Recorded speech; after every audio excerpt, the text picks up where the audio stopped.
My name is Frank Loethen. I am from Georgia. I work at Gwinnett County Department of Water Resources. We are about 35 miles northeast of Atlanta. And I wanted to start off by saying thanks to BAYWORK for allowing me to be here. I've been working on different subcommittees, and I go to different conferences. We don't really have a BAYWORK in Georgia. We kind of rely on the utilities to kind of help each other and everything. So I think BAYWORK is a pretty cool thing. Catherine Curtis was essential in getting me here. I've also worked with Robert Scott and Corey Lukes Powell. I hope I said her name right. Yeah. But so we've kind of had a relationship for a few years now. So I really appreciate what they do at BAYWORK and kind of help this whole area with their workforce development. So it's pretty cool. I'm here to kind of share what we're doing. I'll give you a try. Okay. All right. So it's kind of helpful to understand where my background is and how I got started in this industry. So I've been with Gwinnett County for about 3 years. I am retired Navy, retired military. So starting on the left here, I was 1988. I joined the submarine force. Kind of a kid looking for a career, looking for things to do. So submarine force is I went into the nuclear power industry, and I was electrician's mate by trade. So basically, I went through, before going on that submarine, I went through kind of a trade school for and different prototypes and different levels of training to become an operator on the submarine. It's about 1.5 years before you actually even get to that submarine. So I'm not suggesting to you that we need to spend the money that the Navy does in training our operators, but there may be some lessons learned here. So going to A school, you basically learn how to be an electrician. And then I went to nuclear power school. We learned about chemistry, mathematics, a lot of things that water and wastewater operators need to do. And a little bit about radiation as well and things like that. So, but after 1.5 years, and then getting qualified on the submarine, I was operating a nuclear power plant. So that's pretty cool. So how do you do that? How do you get to that place where you're just a kid coming out of high school, and then you're operating a nuclear power plant, right? The other thing you have to realize about the Navy has high turnover. So every 4 years, there's a new crew on that submarine. So the Navy is constantly training and retraining. It's a cycle. They're constantly do that. So how do you do that and get predictable results and get a certain level of competence that you need to operate a nuclear power plant on a submarine? You do it through competency standards. You do it through qualifications. You have to get qualified. You're not allowed to do anything on a submarine until you're qualified to do that. Even operating a valve, you have to be qualified to do that. All your watch stations, just like your operator, a distribution operator or a plant operator, you have to get signed off. In some cases, you have to do an oral board. In order to wear the pins, your dolphins, you have to go, it's usually a 4 to 6 hour oral board with three or four qualified personnel that you talk about everything on that submarine. All the systems, all the emergency procedures. On a submarine, basically you're the maintenance department, you're the operations department, you're the fire department. There's nobody to call if something goes bad on a submarine. So there's all these things you have to train and you get qualified on. And that's what we're going to talk about today. I call them qualification cards or qual cards, but it's basically a system of sign-offs that qualify you to operate that plant safely and effectively. Then I went to, so I did that for about 12 years. I served on 3 submarines. One of them happened to be the USS San Francisco. The last time I was in San Francisco, it was on a port visit on a submarine back in the 1990s. So I've been here before, but it's been a long time ago. So I ended up using my tuition assistance in the GI Bill. I got a degree, and I became an officer, and I started hunting submarines. Started flying in different planes. This is the Navy's newest submarine hunter. It's a P-8, but I started on the P-3 Orion. We kind of think about the military as a certain culture, right? You're in the military. You're a certain way because you're in the military. You're disciplined. You're responsible. But in actuality, there's lots of subcultures in the military. There's the Marines, there's the Air Force, and then the Navy. Totally different. But even in the Navy, these are two different subcultures. So aviation's a lot different than nuclear power and submarines. Nuclear power is procedure-based. It's there's a right way, it's written down, and you do it that way. It's a lot, somebody worked in a lab here, right? There's a certain way you do a BOD test, right? It's not debatable, right? Okay, that's nuclear power. If something goes wrong on a submarine, the first thing they ask you is, where's the procedure? Did you have it out? Were you following it? It's that type of environment. Aviation, totally different. Aviation, they focus on decision making. Yeah, there's kind of a right way, but there's also a bunch of grays in the middle, and we're going to make the best decision so we don't have to swim home, right? So sometimes things don't, in aviation they always say, sometimes a good plan done timely is better than the great plan done late. Otherwise you're swimming home. So one of the most interesting things to me was you actually get these two subcultures in the same room together and watch them. It's kind of like having an engineer going at it with a trades manager deciding which way to do something, right? The engineer, no, it's this way, you gotta, and the trades manager would be like, no, we're doing it this way because I know this works, and that type of dynamic. So same type of thing exists in water utilities, right? So after I retired from the military, I was stationed mostly in Jacksonville, Florida. Retired after 25 years. I got out, I worked at a boiler plant I built them a training program. That was a very interesting experience for me because it was a union environment. It was a hostile union environment. So I went in, and right after the plant had gotten rid of 3 of the 4 boiler plant managers or supervisors. So they had left because they took buyouts, and it was a very stressful time between the union and management. So I was there to kind of build them a training program because all that knowledge left at one time. So what do you think the reaction was to me when I came in? Very welcoming. Yeah. Hey, here's this. I'm coming in. I'm out of the Navy, and I'm like, hey, I'm going to train you guys, and it's going to be awesome, and we're all going to learn stuff. You're here to take our jobs, right? So it went from that to, well, you're not, after they kind of learned and they warmed up to me and they saw I was helping them, well, you're not here to take our jobs, you're here to train the people that will take our jobs. And then finally, it was like they didn't want me to leave. It's like, oh, you're actually here to train us and help us. And then my contract was up, and we had a good relationship at the end of it.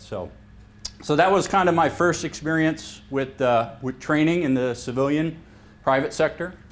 I worked at Rockwell Automation for a little while as a manufacturing manager. That was all about profit, and it was a good job. I learned a lot in that job, but for me, I needed something to kind of, to have a purpose, to have a reason, and that's why I got into the water utility. Basically, I think our purpose is underappreciated and not easily understood. Most of the stuff is underground. People don't see it. They don't understand what goes into all of that.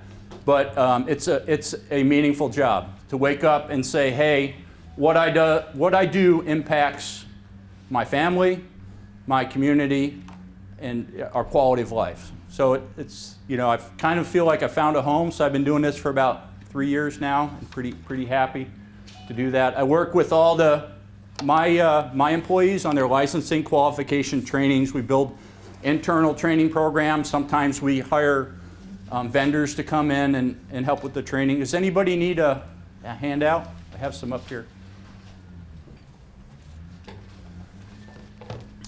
All right, so that's a little bit about me. And when you kind of understand that, when I got out of the military, they had very formal, structured training programs. When I got into the water utilities, they didn't have that. In some cases, it was just kind of, you had to find the guy who knew everything, right? And it was, you had to find Bubba, who's been here 30 years, and he's the one that trained everybody, and it was all in kind of Bubba's head. But there's a problem with that. And we'll talk about that. So, all right. So this is kind of broken into two presentations. The first one is I call time to train. So that's kind of dual meaning. I mean, that's kind of a call to arms. Hey, it's time to train. Let's get trained. Everybody go train, right? So that's one part of it. But it's also, think about it like this. What is the time to train your folks? Think about it as a metric. What is the time to get fully qualified? Do you know what that is? If you're in distribution, if you're in a water plant, what is it, 18 months? Is it 36 months? Is it what the state says it is? Or when do you feel like somebody is actually competent to do what they need to do? And what are the things that they need to do? Is it clear to them? Is it clear to you? Or is it kind of, well, we just kind of know. He's been around for 6, 7, 8 years, and we know he's good to go, right? So have we done that? Have we defined what is qualified, and do we know, what the time to train is? So the purpose of this is, if you haven't done that, if you don't know what that is, from my perspective, at least in Gwinnett County, and I'll show you why, because of all the rapid change that we have, that's a problem. That's a problem because things are changing around us. The wastewater, Gwinnett County was farmland 20 years ago. Right now, we're almost 1 million people. It's about 950,000 people. So very short period of time, and I'll kind of show you that. So things are changing rapidly. Technology is changing rapidly. The faster, I don't know what it is like in this area, but wherever you are, the faster things are changing around you, the more the need for this. If things are just static and it's the way it was 15 years ago, maybe this isn't as important to you. But if things are changing, you see the things coming down the road, and hey, are we ready for those things? You better think about, how you're training your folks. Excuse me? Yes? One quick question. Sure. How are you combating that rapid change? Can you give like a quick... This whole presentation is based off of that. So combating the rapid change at your facility? yes, exactly. So we're gonna define it. I want to help. The whole second hour is about our program to deal with that rapid change. So what I'm hoping to do on the first hour is talk about it and why it's a problem. What's the problem? Why is it a problem? And then the second hour, we'll talk about what exactly Gwinnett County is doing to combat that. So if that doesn't satisfy you now, by the end, I hope it will, but please re-ask the question. I'm going to stay the whole course. Okay, Yeah. great. I'm just joking. Thank you. This is a very interesting picture. So this is an operator at one of our plants.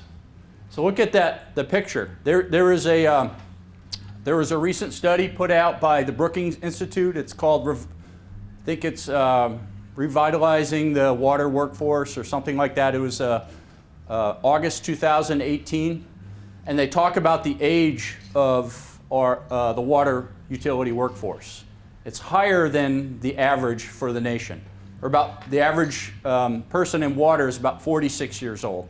Nationally, it's about 42 years old. And that's okay. We're living longer, we're working longer, right? But when this person joined, it was actually whole operations were different. There was a time when we weren't even on our DCS system, where it was kind of like back on the submarine where you had switches and relays and lights and everything, and that's how you controlled the plant. So now, back in the day, when something went wrong, where did you go? When something was, it smelled bad or something, what did you do? You went to that device, right? You went to the the grinder, you went to the screen and you said, hey, what's wrong with that device? Oh, it's stuck or it's jammed, and you know, what do we do now? Where's the first place you go? PCS. You go to the computer first, right? Yeah. So you're looking at the system. What alarms are there? What are my indications? What is the computer telling me? And then you use that to go to where you need to go, right? So it's a different skill set. For a lot of folks, this has changed around them. If you've had a person I know for Gwinnett County, some of our operators have been there 20, 25 years. We didn't move the cheese. It's not even cheese anymore, right? It's a totally different system, but we're using the same training that we did 20 years ago, right? So there's a problem with that, and we'll talk about that. So common workforce challenges, and this is why I'm here, to because I know, having gone and talking to other people, we're all having these same problems, right? Aging workforce, knowledge transfer, all that knowledge leaving and that experience leaving, right? Technological advances and rate of change. So all of these things it's giving us anxiety, right? It's like, what are we going to do 5, 10 years from now? You've probably heard statistics for your utility. They say like 40% of our workforce is eligible to retire in the next 5 years, right? You may have heard something about the same for your utility, right? So we all have these common problems. All right, this was out of Human Capital's trend. This was a year ago from Deloitte, but they kind of show these curves and this rate of change. And this is what we're talking about, this rate of change. Technology is changing very, very quickly, right? Individuals, they're not even keeping up to it, but they're changing faster than business. And there's public policy, and this is probably where, you know, your organization might be down here. So are you meeting kind of that rate of change curve? Rapid change is what's, in my view, creating these competency gaps. Okay, things are changing around people. Our training systems are not keeping up with it. So our skills are not where we would like them to be, basically. And what I hope to present to you today, and hope you understand, is we need better training, but we also need it faster. We need a more competent operator faster to keep up with this. And the second half of this, we're actually going to talk about what we're doing to do that. And I hope to learn from you as well. Maybe you have some ideas, or your organization is doing things to combat that. This is Gwinnett County. Take a look at that curve. This is our population change. Looks a lot like that curve, doesn't it? So our population change, back in the, really the 80s, it started taking off. So we were literally farmland. We're about 35 miles northeast of Atlanta on the I-85 corridor going up towards Athens. And basically they said, hey, we're going to grow. And grow they did. So every 5 to 8 years they were doubling population. It used to be that had a lot of package plants and small package plants, and then they said, hey, we need to start planning down the road.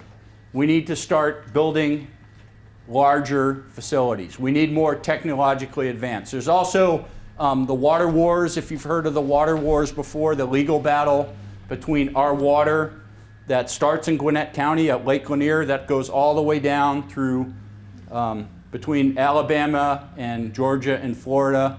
And I don't want to get into all of that, but basically there's a political aspect to this as well. So all of these things, this rapid change, this need for technology, water conservation, better water quality, returning back to our water source, Lake Lanier, this is the story of Gwinnett. This is why we are the way we are. This is why we are striving to become better and more technologically advanced. So this is Chip. Chip actually still works at the Yellow River plant, one of our five plants. This is early, mid 2000s here. And this is older. This is after the kind of package plants we started. We had an oxidation ditch plant. But basically, the way CHIP qualified about 10 or 15 years ago is you just did the state requirements.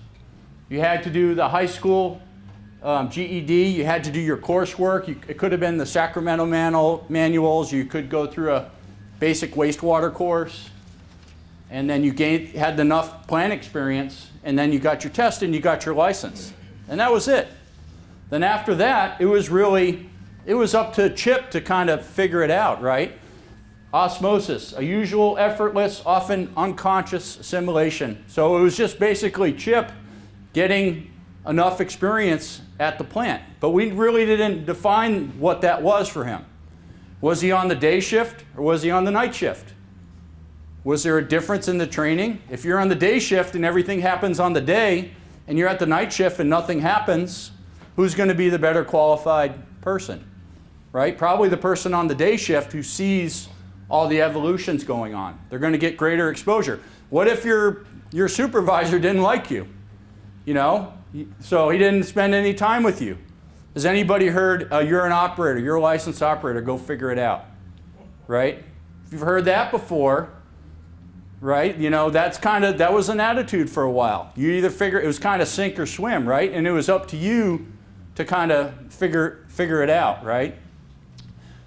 So, you know, that's kind of the old way. So this is kind of a graph of, this is the ability that we need from CHIP to operate that plant. And maybe at that plant, that older plant, it wasn't that great. So these are just nominal numbers, but so you had a certain amount of state licensing, and that happened really early on, and you know, that kind of stayed there, your state training. And then it was just kind of building up experience over time. But back then, things weren't changing as fast.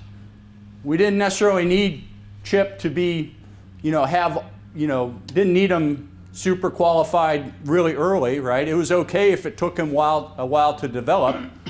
So let's just say that number that we need for CHIP to get at is 50% of his total ability to be an operator, right? So maybe at about 8 years, CHIP was fully qualified. And back 10, 15 years ago, that was okay, right? Do you know how long, do you know what that number is for your operators, for your folks? What is competent? When is competent, right? So, but this is how it was. 2012, things started changing. So they converted the plant into a membrane bioreactor, had more capacity, kind of a super plant now. New plant, new processes, CHIP's the same person. We didn't really do anything. We didn't even address these changes with CHIP. CHIP is qualified operator, right? CHIP will figure it out. Okay? So what happened? And I'm kind of through this rate of change curve in here, right? Things are starting to change now. So what we've done is we've actually think of it raising the bar. We need CHIP to be better now.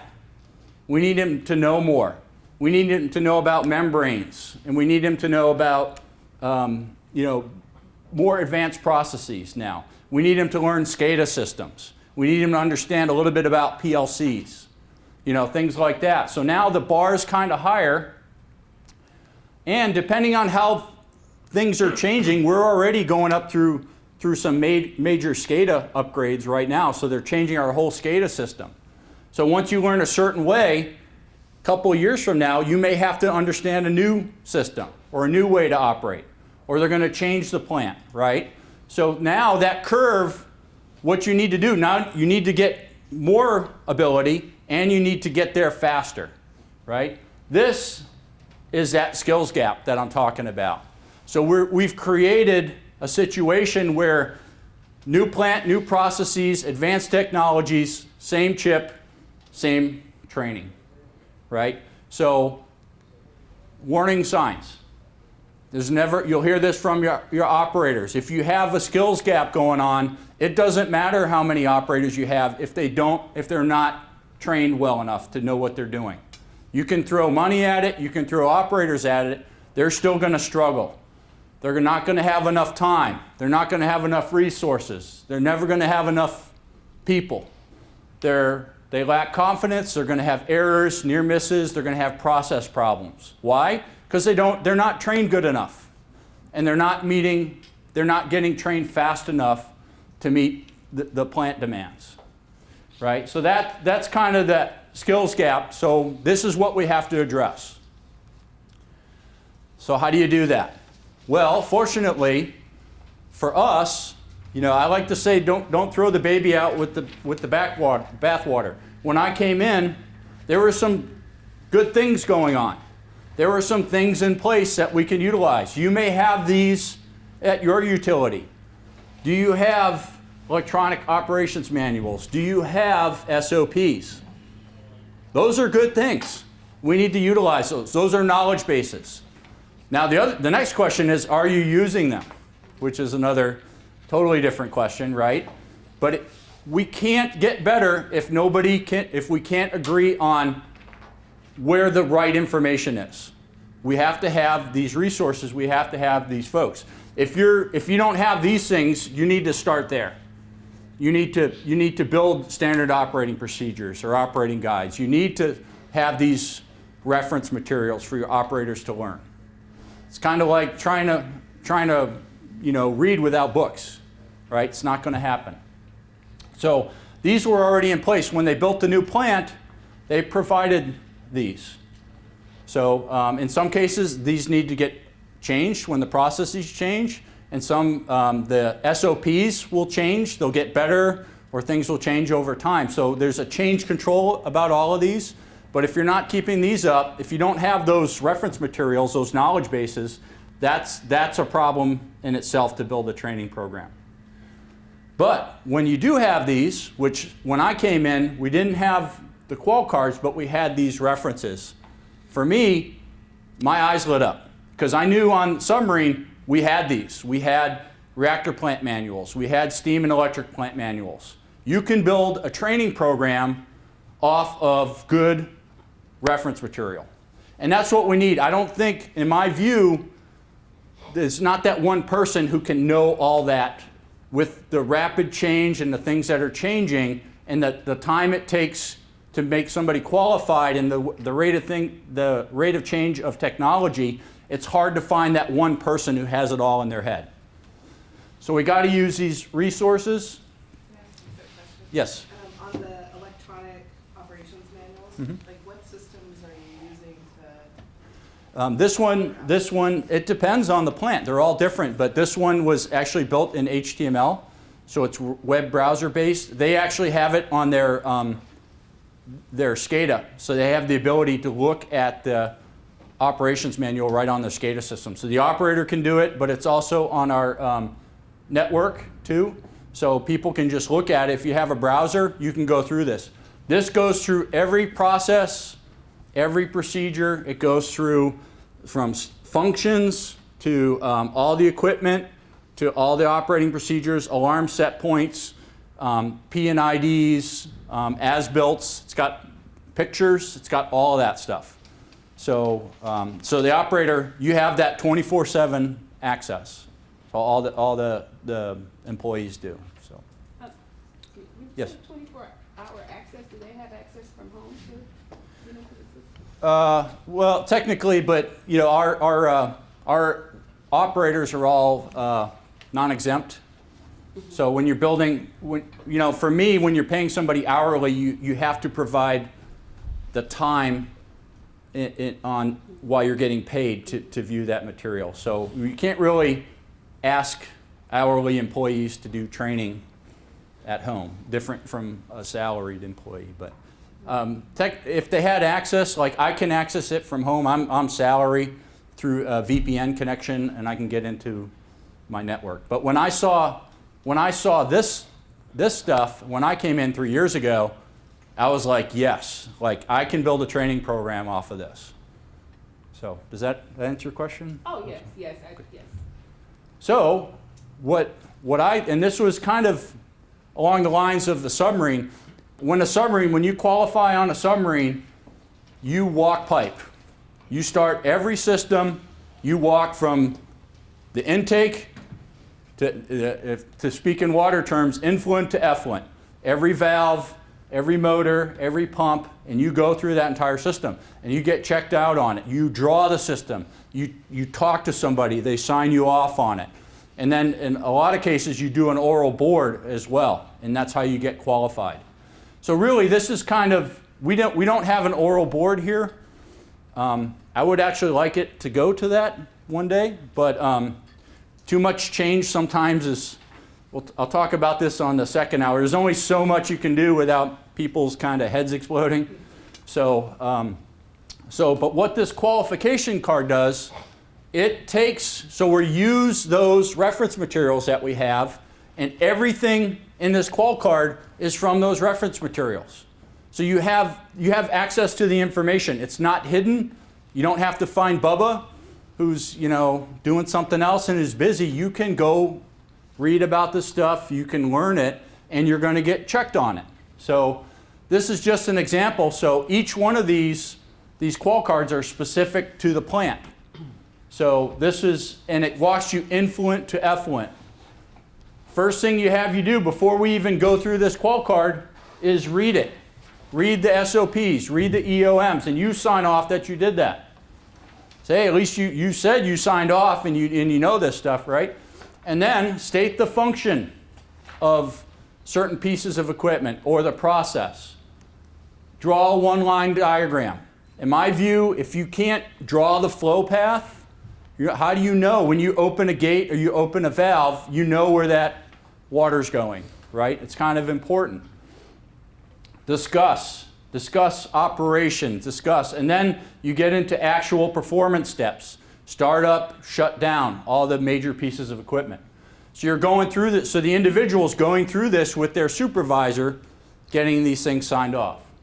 And then when you get done, let's say you get done pre-treatment or primary, at the end of that, you're going to get signed off by the manager. The manager is going to walk through, and every manager's probably got 5 to 10 questions or more that they're going to want to ask each operator, right? It's all the things that people screw up, right? They're going to want to make sure you're going to do those things right? So you have that, the manager's got to sign off on each section as well. And Sorry. Yes, go ahead. Do you have resistance or challenges on employees wanting to sign that, say, okay, you trained me for an hour, now you're going to discipline me when, Right, so we kind of had to talk to them and say, hey, this is not a legal binding document. Just like when you go to, let's say a police officer, when you go to the police academy, just because the sergeant who trained that person at the police academy is not legally responsible for everything that they do from that point on, right? It's just a basic fundamental competency that you met a minimum standard. Same thing with supervisors not wanting to sign that they trained and their people, they'll be in trouble with. Well, here's a even more interesting question to me is, what if the supervisor doesn't know enough to sign off on it, right? So that sometimes we have to train the trainer as well. So, but there's ways to do that. We have to, you have to lift up everybody. So what this does is it forces that supervisor. This is actually an instructor guide. So the operator trainee doesn't have an answer key, and they just have the sign-offs. There's actually an instructor guide with that gives kind of the answers, and that's for the supervisor. So the supervisor, because what happens when the manager interviews the trainee and the trainee doesn't know enough? Whose fault is that? Is it the trainee's fault? Well, what if you find out the supervisor, Bob, all of the trainees coming up under Bob are weak, right? So where does the manager go? Maybe Bob needs the training, right? So it depends. So that's what the importance of that quality control check is. All right. So we've also addressed some of it with computer-based training. So we're making computer-based modules. So now one of the big problems we've had is night shift people. How do the night shift people get access to information, and they don't get the advantages of, hey, well, now you got 24/7 access to this information. So you can go through the whole plant, component by component, process by process through electronic training. And there's assessments in here as well. All right, so you kind of put this all together now. So now you're going to have these EOMs and these SOPs along with the qual card. That's what you want your trainees to be talking about, right? And you go through, so you have your knowledge sources, and you want them discussing these things. You want them to read it. You want them to discuss it and get signed off with their supervisor. In some cases, draw diagrams, and then you're going to observe them, perform it by themselves. So here, this may be a training scenario where they're being trained. This is where you're kind of sitting back and watching them, and then the manager is going to assess it at the end. So adults learn through repetition. This is just reinforcing the same thing over and over. So you're training them, you're talking about it, they're seeing it in different, you're watching them do it, and that's how, and then finally you sign them off when this is all complete. So it's reinforcement training, and then you have to have that assessment. If sometimes they may not make the standard, you may have to retrain. You say, hey, you really didn't do that very well. We're going to send you back through training. Why don't you go ahead and redo this? Sometimes things will change. You'll get feedback. Once you put it back into the qual card or the EOM, now that's how the new operators are going to get the best information, right? So you got to have that feedback system too. So you got to change things as the plant and processes change. So now, coming into the new plant here, so the qual card is a structured, verified, documented training from influent to effluent.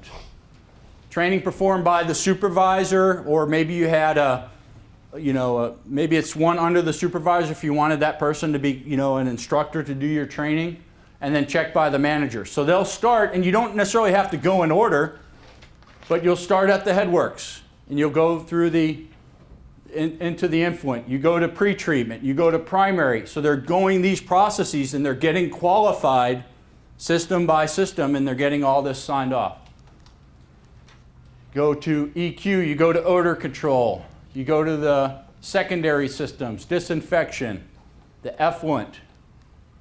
So now the qual card is represented by the green, so now you have a whole new layer of training, and you're trying to fill that skills gap. So you're trying to meet that, and that's their time to train, right? So you're trying to get, if our bar's higher, we're trying to get to that bar faster. So what do you think is going to happen to this need in the future? Right? What do you think is going to happen to that bar? We got to anticipate that to go up, right? And what do you think that curve is going to do? It's going to move to the left, right? So we need, regardless if you have the problem or not, we need to be training our folks better and faster. And we need to get ahead of this curve is kind of the argument that I'm making with this. So, all right. So big takeaways here. At least for us, because of the rate of change and the things that have changed at Gwinnett County, our operations are much more complex. It's harder to be an operator now. You have to have more ability to understand what computers are telling you. You have to understand more process because the processes are more complex. Licensing is important. State licensing is important, and we have to do that. That's really non-negotiable, right? We have to comply with that. But what I'm saying is it's not enough. Each plant has, if you go to one plant and you get qualified at Gwinnett County, we're rolling out to these different plants. The next plant has a whole new qual card. So if you transfer from one plant to the other, you have to do the new qual card. Why is that? Because some plants have ozone in Gwinnett County, some don't. Again, you're a licensed operator, you figured it out. If you've never operated an ozone before, and you're just telling somebody to go figure out an ozone system by themselves, you're setting them up for failure, right? That's not a good plan. They need to get qualified on that system. Some of the systems may be the same, right? We don't have to do certain things over. But if you go to a plant that has ozone in it, you need to get qualified on ozone before you get to play with ozone. I mean, that's just it's common sense, but... and then we must get ahead of the progress curve, increase ability while reducing our time to train. Okay, so that's kind of the big picture. We've only talked about operators. This applies to our trades folks as well. This provides to our mechanics and electricians. So you've only seen one version of our qual card.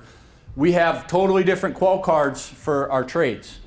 It's got to do with, it's more skill-based, it's less a theoretical process-based, but it's, okay, operate this piece of equipment. Operate the, do different types of skills and everything. So we have them for the warehouse, and you'll see on the second hour that this is more than just the operators for our organization. We're kind of addressing the whole organization, at least from a technical standpoint. So, all right. So for just this, to kind of wrap this up, and then we'll go on our break. My recommendations for anybody who's going down this road, or maybe starting it or already down it, is don't throw away the baby with the bathwater. You're probably doing things that work and that are good. Don't just throw those things away, right? Because you're going to waste time in getting this training system up and going. So assess what you have, utilize what you have, utilize what you're doing well. Identify your knowledge base, define what it means to be trained or qualified. So you kind of saw one flavor of a qual card for us for one of the plants. And you want to base it off knowledge and skill. Gives you the competency, that ability. Develop a reinforcement method of training. And it's important to get training. In the Navy, we called it primacy of learning. What you learn first, you remember the longest. For me, I was qualified on 3 submarines. I remember my first submarine the best. I could probably still draw some of those systems and things like that, and I remember that. So what you learn, it's important to start people off correctly as soon as you can. Because as soon as they start going somewhere and they start learning bad habits, or they start learning wrong information, it's hard to undo that, right? Reinforcement, that's the key. You need to assess your folks as well. You need to have somebody, you need to kind of test them and say, hey, are they meeting the standard as well? And there's different ways to do that. You can do it written, you can do it orally, you can do it observation, things like that. Feedback and change, and then measure and improve your time to train. So get ahead of the curve. All right, so that's kind of what we're doing, and that's why. And a little bit of flavor of that. So the next hour we'll spend on how, which is even the more interesting question. Now that you know you have a plan, you know what you want to do, how do you actually do that? Yes, question? Can you give an example of how you measure the time to train? So that's kind of something we're kind of working on. So for qualified operator, for us, for me, what I'm interested in is how long does it take to do that qual card? Right? So if we say you have your license and everything, well, we've just rolled out, we've had the first few operators complete the qual card. And it depends. Is it 6 months or is it a year? Could you qualify for an individual process, or you're qualified to run the plan as a whole? I would say for me, I'm more interested in the final qual card that qualifies you every process in the plant. I think it's somewhere for us, I think it's somewhere within 6 months, maybe the fastest person, maybe 6 months. If you had some experience or something, you could get through that. I think some of the newer, if you're totally green and you're coming from high school, it may be 18 months to 24 months to get through that qual card. So for me, that's the time to train. I want to know how fast that qual card, from the time you start it till the time you end, and then trying to see what we're doing to try to keep the effectiveness of training but reduce that time to train through computers, computer learning, through what are we doing inefficiently? But that's what I want to measure, at least in regards to operators. Does that answer your question? Okay. If we could take about 10-minute break, and then we'll start up back on the hour. Quick note, just during this break, if you want to mark down some feedback about this first hour on that first green sheet under the 2 tab, that would be great, and then you wouldn't have to do it all at the end. And your passport will be stamped at the end of the second hour. Thank you. I have some business cards up here if you'd like to, if you don't get to talk to me, or if you have some questions, I'd like to hear from you later. So definitely, yeah.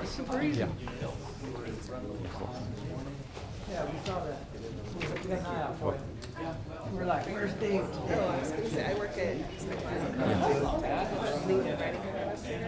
a new position about the facility. And, You go over there and see. are you interested, or do you share your call cards? And I would love Yeah, to so talk about our programs. I work for government. I'm open records, so you could request it from me anyway. So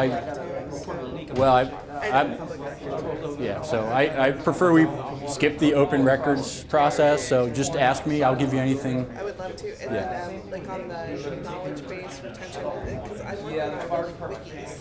Yeah. Stuff. So that's like the platform that we're using. Yeah, I can show you. I can. I actually have my computer here. I could. I would love to see that. Yeah. I'm available this afternoon. Unfortunately, I have somebody who's coming in from out of town, and I'm leaving. Or if either web conference or telephone, something like that. I'll Yeah. get my card and bring it up. Yeah. But I would love to share information if I can, Yeah. Great. Yeah. because we have a long way to go here. Yeah. Well, you got to start somewhere, right? So we were 3 years ago, before they dedicated me on it. Right. We So we I'm were. like, Yeah. So you. I'm following. Yeah. Yeah. Spring, I'm out of apprenticeship for 4 years. I've been with PUC ways for 13 because I was a laborer at first. But I mentioned to the 24/7, and you said 24/7. I'm like, okay, could we, is it something in the future that where we can access this information? I don't want to, work for free, but sometimes things are on my mind when I'm dealing with chemicals. When you want to study the remote. Right, I may want to look at something for 5 minutes or a quick minute. I'll talk to a coworker, call me and say, hey, do you know this problem? But if I could have a visual picture or something to look at, or a schematic or something, it's constant learning. It is possible. I can't. Again.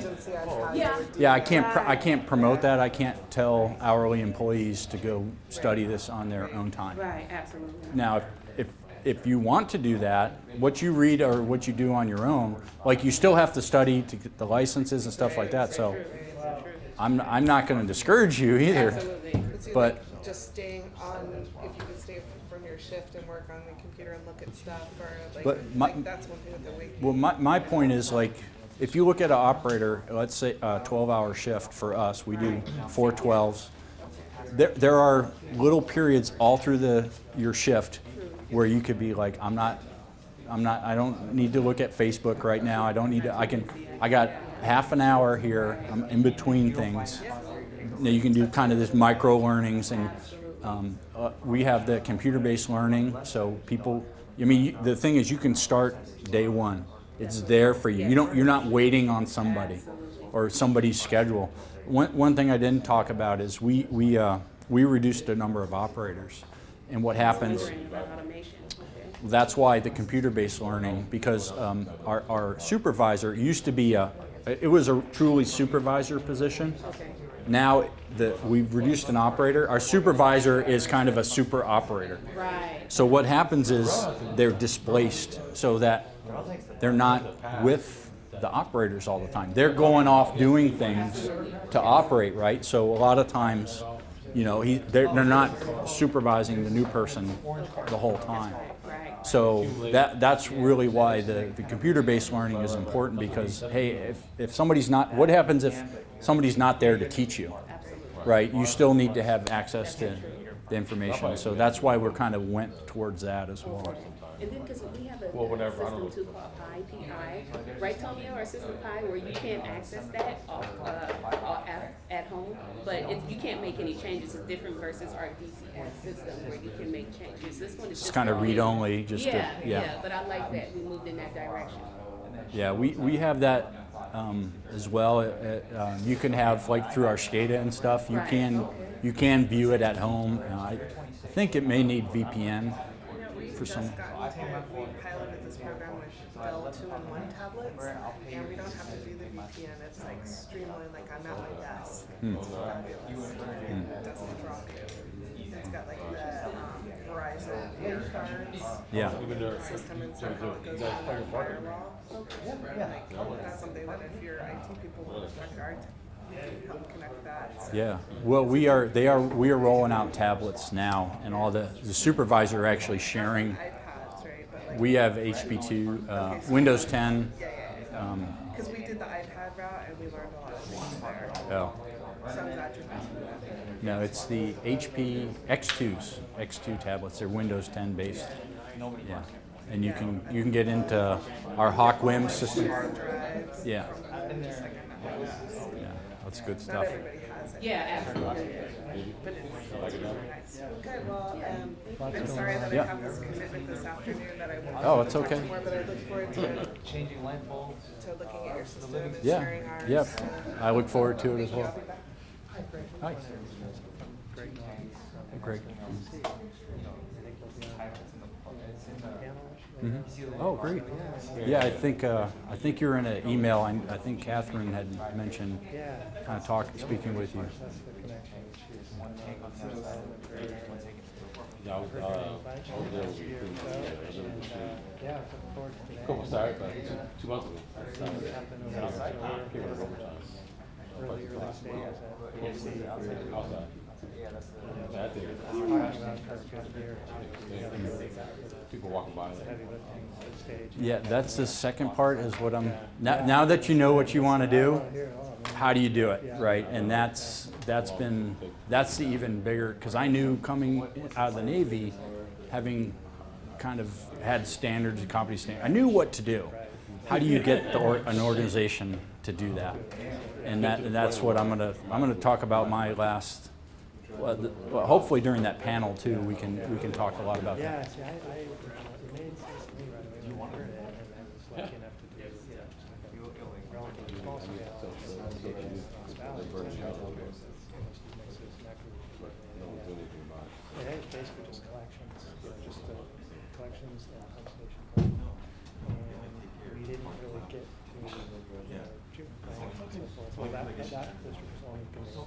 So we were they are one of 3 districts that send flows to the So we never got a chance to say, okay, how do we do this in like a larger scale facility? So that's kind of what they're doing now. Speaking of that, How are you doing? good to see you. Hello. How you doing? Hi, Steve Frank Mixes. Loethen. Hi, Steve. I was like, where's Steve? We miss you. I bet so Steve and I put together after Ross Valley.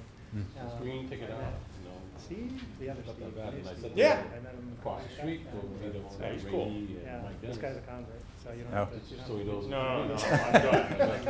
I'm man of small words. Yeah. I'll get you back on this And, one. I heard the whole thing when, as far as the meetings. Yeah. Negotiation stuff. I was so smart. Yeah. That's one of the They're lessons trying to get it learned. embedded, certifications and everything, so we have to meet with the labor union. See, I don't have labor unions now. I talked about that, I'm not sure if you're in the room, but one of the early jobs I worked with a boiler plant and working with labor unions and everything, and wow, that was a crash course. And So that's one of our givens in California, we're trying to find a way to bring this Not over there. Yeah. Our wonderful. Just as nice. Oh, I bet he was. Oh, my God. I thought Coleman was You over. get started. Oh, yeah, a couple minutes, I think. Good. Everything pouring, I think. All right, people are coming back. That's always a good sign.